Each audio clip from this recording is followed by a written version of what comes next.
Welcome to Personality Crisis. Our guest today is Gary Trauner. Uh, Today it's DougJ, aka New York Times Pitchbot, and me, Mr. Mix, interviewing Gary because John Cole, our usual host, has one of his perennial sinus infections, which is a sad story. Um, I hope John is sitting out in the back deck feeding the birds like he likes to do. So we'll see. yeah, and petting his Maybe he'll cat. feel better. Gary Trauner probably doesn't need much of an introduction, but Gary, why don't you tell us a little bit about yourself? Sure. I live in Wyoming. I've been an entrepreneur. I've been the CEO of a hospital. I've had a very varied career in what I've done.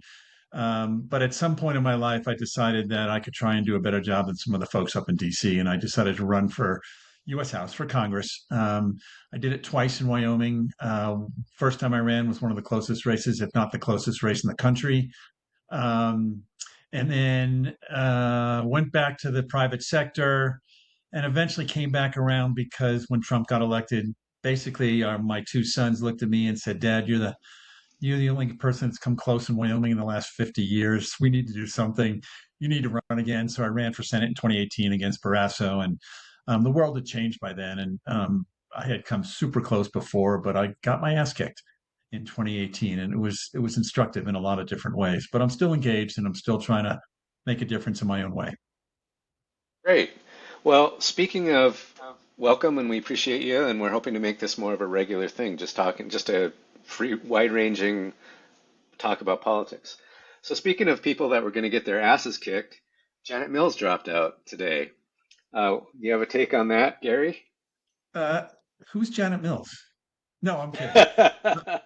Who's Graham Um, Plattner, I think is the real important question. exactly.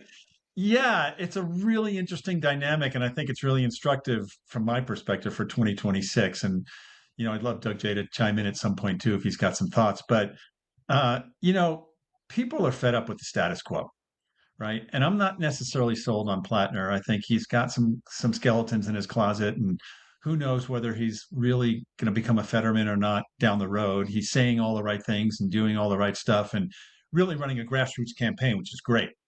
But more than anything else, he's new. Okay, he's a fresh face, and he's not a octogenarian. I get it. Janet Mills is only 78, so I'm doing her injustice by a couple of years. But she's not he's not the establishment status quo octogenarian Chuck Schumer choice. And I think that was just 17 strikes against her from the get go. She's actually been a pretty good governor. She stood up to Trump on a bunch of different ways, but she's just not the person for the moment, right? And it's not about her personally. I think in some ways, it's just about sort of the zeitgeist on the Democratic side of who people are looking for. And I just think it's unfortunate, but yeah, she cleared the way for Plattner, I guess. What do you Yeah, I think, mean, Doug? I think the thing that isn't talked about enough is that just how crazy it is, how old the Democratic leadership is. I mean, Chuck Schumer, what is he? He's 78 too. Finally, I liked Pelosi. Pelosi's a legend. If Tom Brady can play till he's 43, maybe she could do what she did till she's 84. But 84 is awfully old. Yeah. Do you, I mean, do you think that the Democratic Party gets it a little bit that we just can't keep running these incredibly old people and sort of expect to have a lot of success? I don't, I'm not so sure they do. It's really easy, having spent time up in DC, even though I never quite got there to serve, I spent a lot of time on the Hill over the course of three campaigns. The sort of, you get so ensconced when you're there. And then you start thinking that you're irreplaceable, right? And of course, nobody is. But I think Chuck Schumer, it's pretty clear all the way around that it's his time to leave, but he won't let go. And so I think the establishment, it's just so baked into them that they have incredible difficulty letting go of their status, of their prerogatives, and of their viewpoints, and they can't see the world change around them as quickly as they should. So I do think that the establishment has a problem with this, and it's pretty clear. I mean, I want to see Schumer's reaction to Mills dropping out. I haven't seen anything yet. it would be really interesting to see what his statement is and what his reaction is publicly to her leaving. Well, sure, coming from New York State, is that he has been a very effective politician and leader in the past. Yep. It's not that there's anything inherently wrong with Schumer. It's that he's just too old, and a lot too old. And I feel You like know, that's sort of the point I'd like to see people make more. Is that they're not terrible people; they're just too old. exactly. And there's also an element, again, to me, of meeting the moment, right? We are in an existential crisis in our country. We might talk about SCOTUS later. I don't know if we'll get to it or not, but um, you know, we're at a point where we are on the cusp of something that nobody thought was possible, which is becoming what you want to call it, competitive authoritarianism or a dictatorship or whatever, a strong man led state. We are there, or we're getting very close to it. And this calls for non-normal actions, right? What we would consider abnormal or non-normal actions that we need to take, for extreme actions on maintaining what we want to maintain. And the Schumers and the Mills, and I hate to say it, even the Hakeem Jeffries, because he's not as old as Schumer, and they don't get it. They're just not. They're so baked in their ways. It's just you're right, Doug. They're good people. Schumer did a good job for a long time. He's not a bad person. He's just not up to the moment. Well, I Well, actually quibble a little bit with Jeffrey. I mean, I think Jeffries really did spearhead this redistricting, and I have to give him some credit for that. Yeah, that's fair. I kind of feel like he got dragged into it, but to his credit, Yeah, he accepted yeah. the mantle of being dragged into it. So, that's a good thing. But yeah, but at first, New York has been a problem for redistricting, right? I mean, they Hmm. had their commission, and then Hochul, is that how you say her name? Yeah, yeah, yeah. And some of the other folks in New York didn't want to go there. And why not? We unilateral disarmament is not a strategy. Yeah. and now, unfortunately, we might talk about the SCOTUS thing, but unfortunately, right now, Republicans are doing what they always do, which is acting quickly when there's an opportunity. And my understanding of the New York redistricting is it's impossible until the next cycle. So Yeah. anyway, transitioning on to good younger Democrats at our meeting at the moment. Gary, you wanted to talk a little bit about Jon Ossoff, and then maybe also, I think, Doug, you wanted to talk about Talerico. So you like Yeah, Ossoff, Gary? You think he's got it? He's gets it. do. Now, I have some qualms about him. The biggest one probably being his view on crypto. From my perspective, I'm a Paul Krugman fan through and through. And Krugman's view on crypto and mine as well is it's really good for two reasons, right? It's good for laundering drug money and criminals' money, and it's good for people to be able to anonymously bribe public officials with big dollars. So he's a pro crypto guy, and we'll have to work on that. And I'm not saying Ossoff is my guy or my person when it comes down to the convention in 28 and who we're going to go for, but he seems to be doing something that nobody else really has done yet. And to me, that is, he's tying it all together. He's talking about corruption, he's talking about inequality, and he's talking about how corruption and leads to inequality, and corruption leads to unaffordable housing, and corruption leads to higher gas prices. And he's admitting that the system doesn't work. I think for the longest time, Democrats were either afraid or unwilling to say, look, we've been part of a system that's not working for most people. It's not, right? And acknowledging that, I think, is part of getting yourself, you know, Mr. M, that I always talk about the circle of trust, right? Having knocked on thousands of doors in my campaigns, I say that I could give people a 10-point healthcare plan at their door and they would agree with every point in that plan. But if I don't break into their value circle of trust right off the bat, they won't hear a word I say.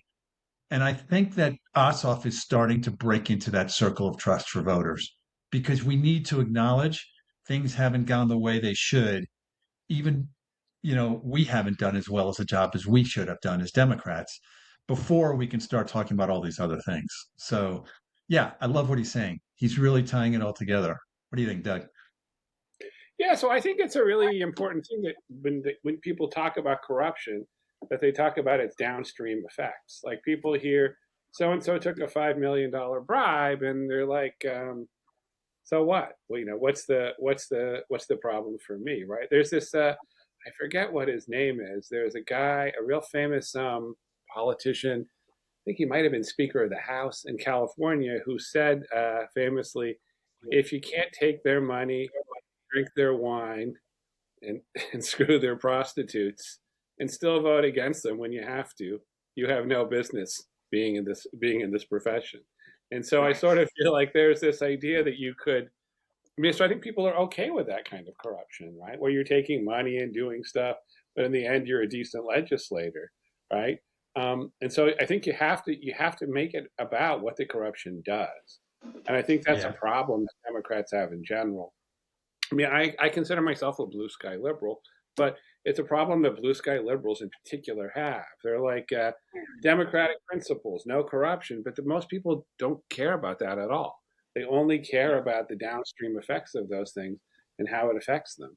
And Ossoff is one of the few that's doing a really good job of talking about Yeah. Well, in my experience, people vote, people tend to vote on what they perceive directly impacts them in their lives, that. right? Yeah, That's what they're voting on. They're not voting on some high and mighty ideals, or whatever. And so relating that corruption again downstream to housing and prices and inflation and whatever it might be, that's what they view impacts them in their lives. It's one of the reasons that running at the federal level, it's so much easier to have demagogues come in, because it's hard for people to see the connection between federal policies and how it impacts their lives, right? If I turn on the water in my kitchen and black sludge comes out, I see the direct impact of my local government not doing its job. I know where to go, I know who to talk to. But, when we pass a healthcare policy that's sort of distant and we're not really sure what it does for us or doesn't do for us, it's pretty easy for someone to come in and say, only I can fix it, right? As a demagogue. So you're right, those downstream effects. And again, Ossoff is really doing a good job of tying it all into one piece and saying they're all interconnected, and we can't ignore it, right? We can't ignore the corruption. And it's blatant, right? We all know the corruption is blatant. And the media knows it too, although they're not quite willing to go there in the same way. yeah. So And another thing, I go was going to say ahead. another thing I really like about Ossoff is he's very, very good with crowds. I sort of feel like there's a weird thing and the Democrats are no worse about this than Republicans, right? I mean, they're thinking about J.D. Vance, who makes Kamala Harris look like Elvis Presley. I mean, it's not specific to Democrats, but I don't understand why there isn't more emphasis on getting candidates like Obama. I mean, Obama and Clinton is a high bar, but Obama and Bill Clinton were so good with crowds, so Yeah. natural. And not everybody's that way. I think Biden was pretty okay on that. I don't think Hillary was very strong that way at all. Kerry, let alone Al Gore. I don't understand why that isn't more of a thing. Is that we want someone that's just good with people, good with crowds. Ossoff You know, really I- is. Charisma matters. Absolutely. Charisma matters. I think part of the Democrats' problem is we've relied on charisma, especially at the Yeah, highest level, without building what the Republicans have done is they built an infrastructure from the ground up, the Heritage Foundation and the Federalist Society, et cetera. And we're like, oh, we have Obama or we have Clinton. That's all we need. We've got some smooth talking, not in a bad way, I'm just saying, but we've got people with charisma. And so you're right. We need to do both, right? We need to get candidates that can get people pumped up and excited. And, AOC is one of them. Ossoff is one of them. I'm a Pritzker. I like Pritzker, man. I don't know. I think Pritzker is getting it done in Illinois in a really concrete way. And, he's not maybe Ossoff or Obama from a charisma perspective, but he's Bidenish. He's got enough, right? Yeah. So I think there are people that we need to look at from that perspective, but we shouldn't ignore building the infrastructure as well. No, I mean that's a really good point in the sense that can you imagine if the Democrats say there was someone who in all mannerisms and so on and looks was essentially J.D. Vance, but he was a Democrat. Can you imagine him becoming you know what I mean? Can you imagine Democrats thinking, well, we'll nominate him and there's no way that would ever happen, Yeah. because there is this huge infrastructure building him up the same way. Right. But I mean, I may eat my words, but I think will be toast because he just doesn't have it, right? He's smarmy and condescending and doesn't have charisma, and he'll be the front runner maybe right off the bat. I actually read a scary article not that long ago that said that the real presumed front runner, if he wants to do it, would be Trump Jr., which is he'd be terrible too, though. I think that JD is like a generational untalent. You know what I mean? I don't. He's one of the worst retail politicians I've ever seen at any level. I'd say. I mean, walking into a donut shop and not understanding what it takes to like be a normal person and ask for donuts is really scary, right? Your inability to do that is truly pro level at bad, right? And talking about converting your wife to Christianity, I mean, there's just so many strange things that he says. Yeah. I mean, I think he's just a weird guy. I think there's just no. I think it's kind of open and shut. But I don't think I don't think Don Jr. is any good either. The one I think might be okay is I think it'll be Rubio. Yeah, I know. Don Jr. definitely doesn't have his dad's gift of gab at all. I mean, Donald Trump Sr. has a fair number of political gifts, even though it's irksome to acknowledge them. So while we're talking about Ossoff, let me ask Doug, if I may, Sure. We've talked about Tallarico a little bit, off topic, off the screen before we started. And, he's religious, right? He's using that religion in a great way, it seemingly. But I'd like to get your thoughts, Doug, on how you view him. I mean, the latest poll just came out, and he's looking pretty solid in Texas right now against either Paxton or Cornyn. Yes, I was shocked to see him ahead in the polls, right? I mean, I don't think that that got the attention. Now it's early, right? But it was Beto. I mean, I like Beto. I'm not an anti-Beto person at all. But was Beto, and this isn't just about the candidate; it's about the moment as well. I never saw Beto ahead of.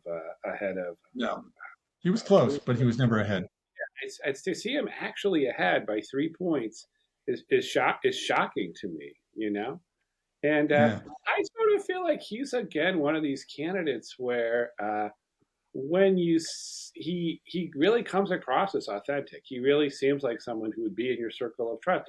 I understand he's actually maybe a little bit unlike Ossoff.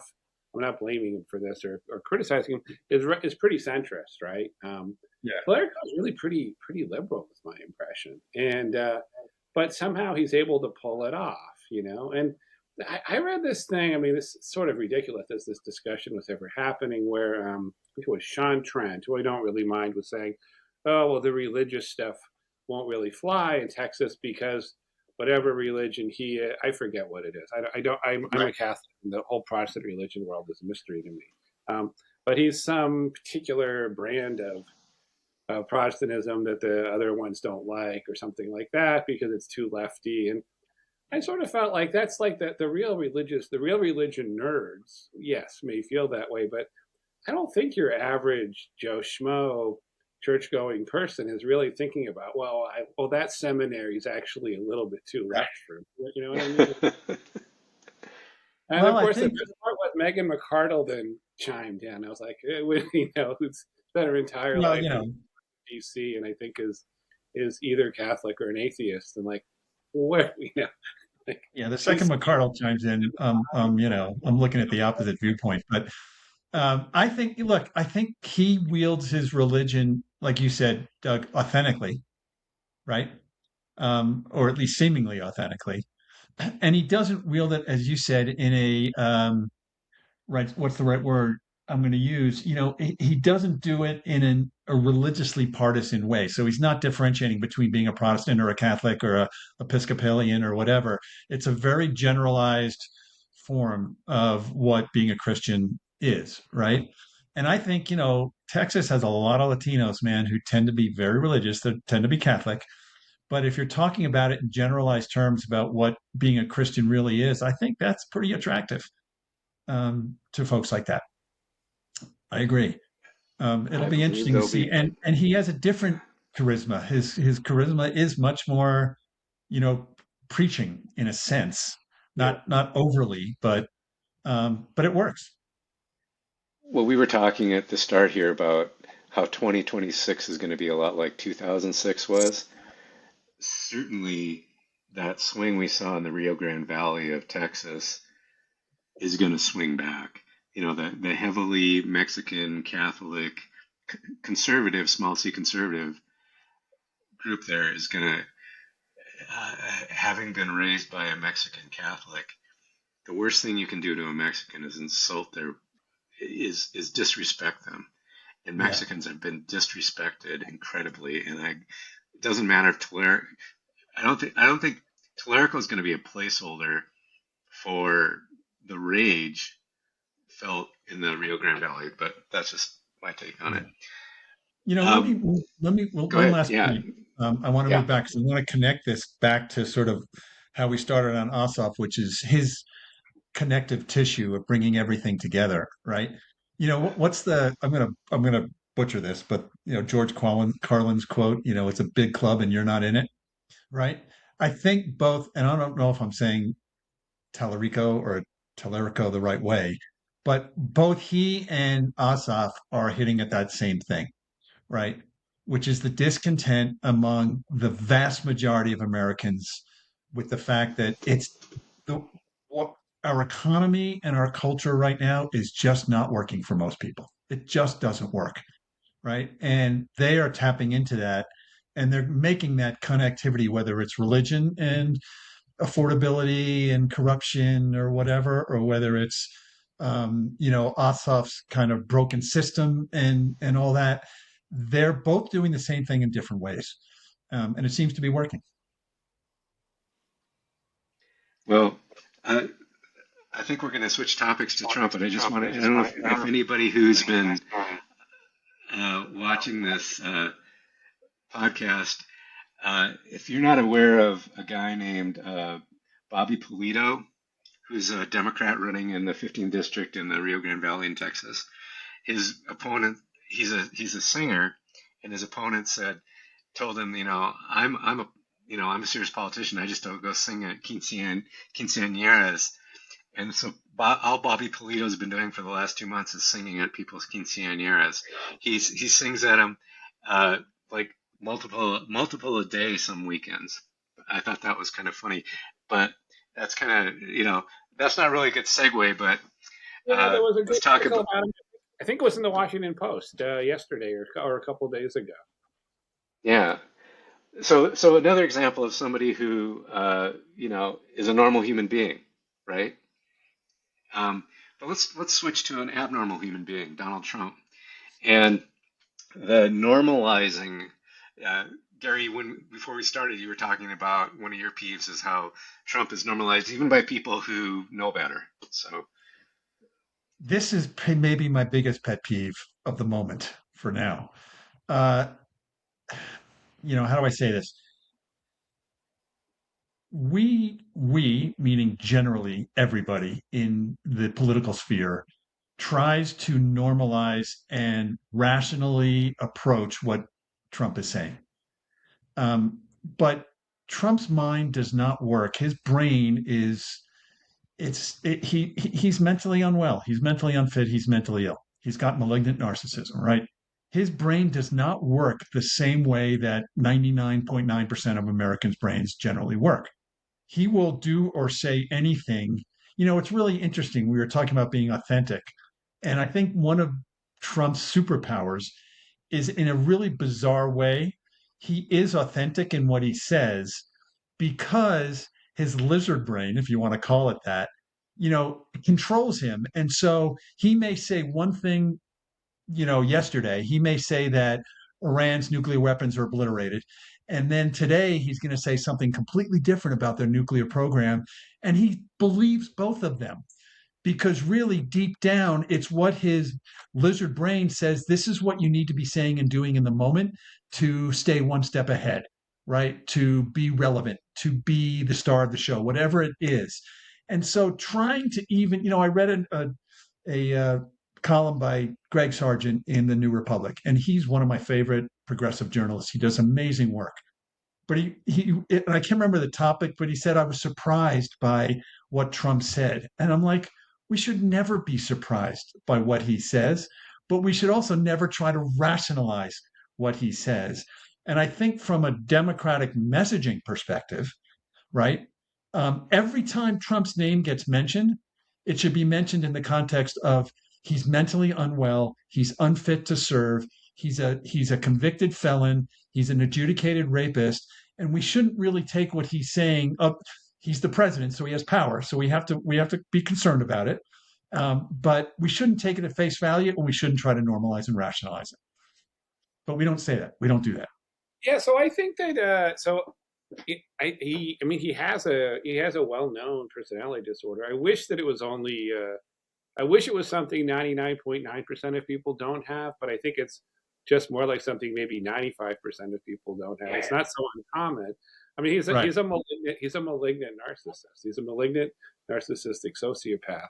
And I happen to work with a malignant narcissistic sociopath, and it is very eye-opening when you realize that what they're driven by is just not what regular people are driven by.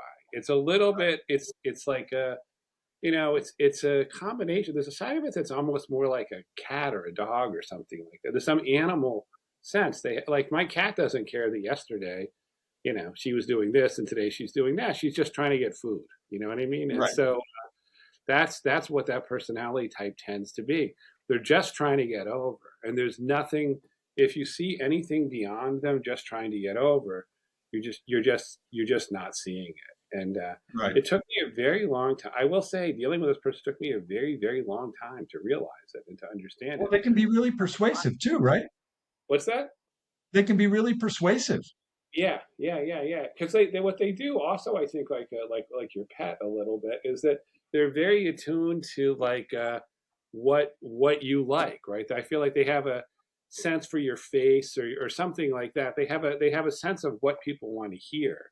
That's sort of beyond. I mean, I think the reason is they don't care anything beyond that, right? So like maybe, we all try to get along, and I try to phrase things to people in a way that won't offend them. But I'm also trying to tell the truth, right? And that's different. And sort of having some connection with reality, or some connection with trying to be consistent, right?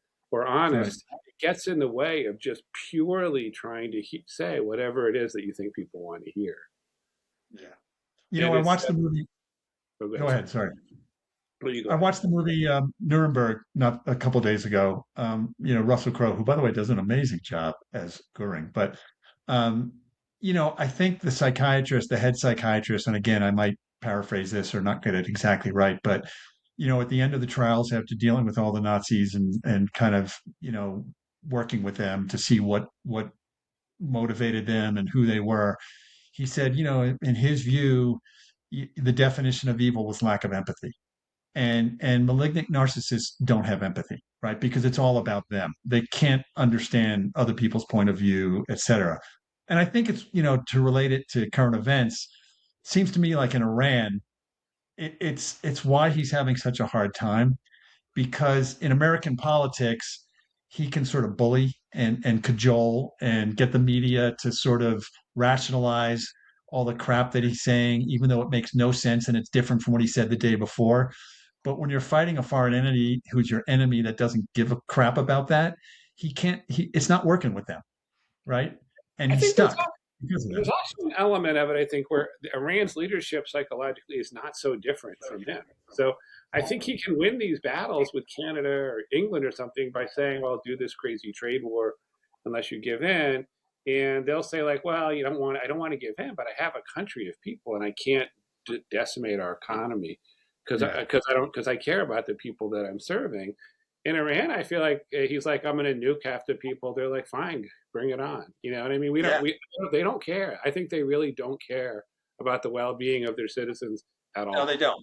They don't. But I'll also say that I think that, I mean, a hallmark of Trump is sort of this appointing is incompetence, right? Not just him, but the people that he surrounded himself with. And, whether Iran is evil or not, and I think you're right, Doug, they don't care about the leadership doesn't care about their people. And the Revolutionary Guards don't care about, the people of Iran generally and their well-being.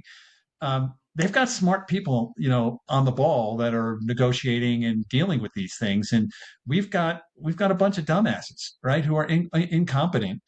But of course, that's necessary for the dear leader because he's a malignant narcissist and he needs to be revered at all times. So, but to bring it back, we need to start, in my view, we should start every time we talk about this guy or every time he says something, we need to respond in the context of he's unfit and he's mentally unwell. And what he says is not rational. And we need to make sure we all understand that because look where it's gotten us. I do also think there's one other thing which is connected with his personality disorder, but a little bit different. Is I think that he's also suffering from dementia, mental decline. And I think that if you look at what's going on in Iran, I think that's a relatively big part of it because my understanding is Netanyahu and Rupert. I read this article, it sort of blew my mind, right? That JD and the other Rubio, I forget who else, even people that you think of as stupid and nuts, maybe even Hegseth, I can't remember. But it wasn't just the relatively intelligent ones like Right. Rubio and Vance were all completely against the Iran war, right? And who was for it? The only people they mentioned were Netanyahu and Rupert Murdoch that were pumping him up for it. It was an extremely stupid thing to do, right? And I think he does have, there's definitely a personality disorder aspect to it. Like probably he partly liked to do it because it took his mind off Epstein. I think that might have played a role. Partly, I think he has a thing, right? He thinks of Netanyahu and Putin as these sort of tough guys, and he wants to look like a tough guy in front of them.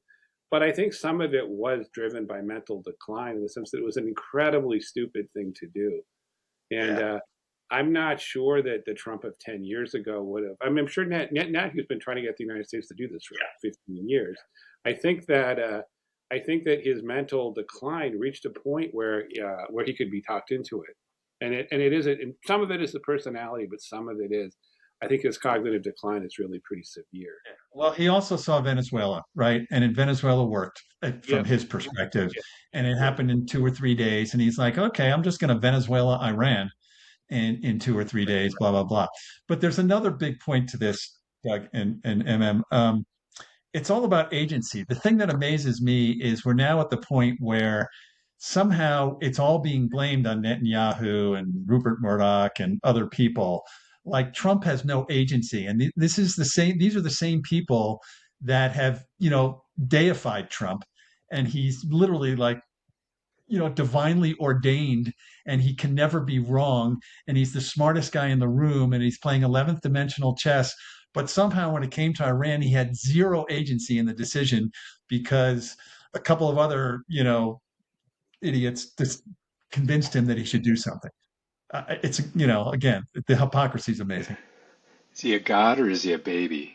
I can't tell. I mean, part of I'm not a big believer in Trump's mental decline. I think that he has had some, but I also think it's the disinhibition of aging, which I guess can be part of mental decline, and it's also the massive narcissistic ego damage that came from losing the 2020 election and him making an internal resolution that would never happen again, and therefore getting all sycophants and all Stephen Miller types, and also people that aren't afraid of just being incredibly violent around him. So I don't know. Right. I don't know. The bottom line is the guy's always just babbled bullshit, and anybody, and to Gary's point, why uh, why are we taking it seriously after we've already had 10 years of the guy? Yeah. Um, can we? Do we have time to talk about SCOTUS? Yeah, yeah. Let's do a quick SCOTUS drive by. Awesome. Just call balls and strikes, and it'll be quick. All right. Just call balls and strikes, man. Oh my gosh, I don't know where to start. I read a post on your blog, Mr. Mix, today about SCOTUS, and I kind of liked it in the sense that, I think a lot of people on the Dem side look at SCOTUS as sort of a rogue agency right now, or whatever you want to call it, a rogue institution. But they're not a rogue institution. They're a very ideologically driven, very goal-oriented institution. If you look at all their decisions over time, everything from Trump immunity to the Chevron deference case to the Second Amendment case, Heller, all the way through, there's a through line, which is like we are going to ignore originalism. We're originalists, but we're not going to listen to the originalists. All right. And we're just going to make up law or make up reasons for our ideological decisions. Right. And the thing that just really yesterday's Calais decision, with Louisiana drove me over the edge because, basically Alito he wrote that race should not be a factor. Right. And in the discussions and hearings they had before they decided the case, both Roberts was saying race shouldn't be a factor, and there's no longer the way to end racism is just to end racism. Like you can just snap your finger and it's over. And Kavanaugh was like, well, there should be some time limit on the Voting Rights Act. That's not for him to decide. That's for Congress to decide. But the really key part was the 15th Amendment is all about voting and racism, right? And it gives Congress and nobody else in the government, Congress, the authority to write the laws to make sure that racism is not an issue in voting. And yet, Alito can come out and Roberts can come out and say the exact opposite. It's insane. So yeah, that's my take on SCOTUS. Yeah, so I think there's a whole issue with originalism, in the sense that I think I don't think it's the case that the conservatives started to think, well, really we need more originalism. I think it's motivated reasoning, right? I think that it's like, well, we don't like the direction of the court under these Democrats, so let's make up our own philosophy, right? And let's make it infinitely flexible, because I think I don't think it's rigorous at all. And if we make it flexible enough, we can just make whatever decisions we want that benefit us ideologically or politically, and then we can come up with some half-ass originalist explanation of it, because originalism is basically a bullshit philosophy that's infinitely flexible to begin with. That's sort of my take on it. Is they made something up that would just allow them to decide to do whatever they felt like doing. And of course, originalism has its limits because airplanes didn't exist, and nuclear weapons and all sorts of things didn't exist back in the day. But I want to get back to that because I think I agree with you. In the decision about Trump versus United States and the immunity decision, go back to the Federalist Papers, right? In Federalist 69, Hamilton literally said impeachment, is there from a political perspective, but it does not obviate the president from being liable for personal crimes after he's out of office in doing his duties, right? I mean, it's very explicitly stated by Hamilton in Federalist 69, and yet, they come out and they have a decision where they say he should never be, not he, the president should never be liable for criminal acts during or after his time in office. I mean, it's so ideologically driven that they don't even see their blindness in some ways. And again, we have to be careful. We shouldn't refer to SCOTUS. We should refer to the reactionary conservatives on SCOTUS, much like people in the press refer to Congress not getting things done or being whatever dysfunctional. And it's the Republicans in Congress that aren't getting things done or they're being dysfunctional. And that's another beef I have with the media, is they're a little bit too generalized when they should be more specific in what they're talking about. The other thing I think that on the Republicans in the Supreme Court who should also be called Republicans, not conservative justices, is I think just how much, let's suppose, which I don't think is unlikely, right? The Democrats win in 2028, right? We have President Whitmer or President Ossoff or President Shapiro or whoever is going in and trying to do a lot of stuff. We've got a majority in the House, a smaller majority perhaps in the Senate. SCOTUS is going to block stuff like crazy. Yeah. I think that they feel empowered, right, by all the shit they've done under Trump. I think and they've got the shadow docket, which they can let them do stuff quickly without really writing anything. I think they're going to wreak havoc on anything the Democrats try to do. And there's a lot that Democrats are going to have to try to do. I don't think people are aware of just how big of a problem the Republican justices are going to be. So does that mean the first order of business should be all sorts of things related to SCOTUS? I mean, SCOTUS, it's very vague in the Constitution what SCOTUS's rules and responsibilities are. They can be limited. There's no definition of the number of seats SCOTUS has. It's 9 now, but it's been different over the course of our history. So do we expand? I mean, Doug, is that the first course of business? I think it's tricky because I think it's going to be hard, right? Because they have this whole line of bullshit to argue against it with. Well, FDR tried court packing, and you know what I mean? There's all this resistance to it. And like I said, Noah Feldman and Neil Katyala write a million joint Washington Post editorials about how this destroys the very heart of our democracy. So right. I think it's going to take a little bit of a running start to get going on this. And I don't know the answer exactly. I think people need to start talking about it now. But I sort of wonder if there's some, not to be too much of this 11-dimensional chess type fantasist, but maybe you could try to pass something that's very popular, or maybe just by chance this would happen. You might want to wait till they do something that really pisses people off, and then have a whole PR campaign around it where you talk about all the money that they took from billionaires and then go after them. So I sort of feel like I'm not sure you could do it when you first got in. You might have to pick your moment to really go after them. Yeah, that's a good point. I think the Democrats have to run on it, at least some sort of mentioning it as a problem, because just springing it on people is going to be an issue. Also, you also have to. Oh, go ahead. Sorry. I was just going to say the way I look at originalism, or whatever you want to call it, is it's very easily accepted by the right-wing MAGA audience because it's just the way that their preachers treat the Bible.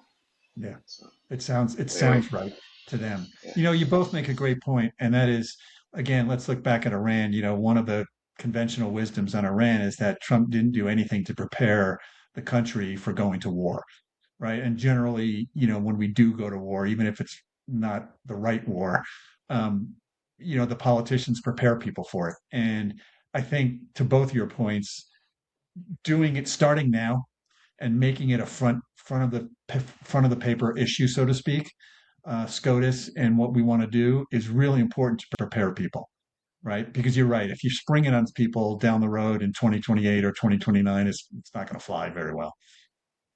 I also think you have to channel our inner Frank Luntz and call it court reform, right? They're going to want to call it court packing, call it reform. Just call it court. It's an institution that's become corrupted because they're all flying around with billionaires to high end salmon farms in Alaska and so on. And what we need is reform. It's just I think it has to be pitched as reform. By the way, I think it would be reform too. I don't think it's not an inaccurate pitch, but I think it's and modernization too. To Gary's point about the 13 districts, there should be 13 justices, right? There should be more justices. I think that people, regardless of ideology, who are legal scholars, don't think that there's enough justices. We've gotten so sclerotic. I mean, this is the thing, right? I mean, there probably should be more members of the House as well. Yeah. But it's kind of, and amending the Constitution has become sort of unrealizable, right? Yeah. In latter day politics. And, maybe that's for another day, why our culture has gotten to the point where we've gotten so sclerotic that we can't make the changes that have been made in the past. Absolutely. I think that is a great point for the next episode, but I think we'll call that the end of this episode. Gary, thank you so much. Always a Uh, pleasure. DougJ, aka Pitchbot, appreciate it. And we'll see Gary again in the near future. And thanks for listening. Thanks, guys. Have a good day.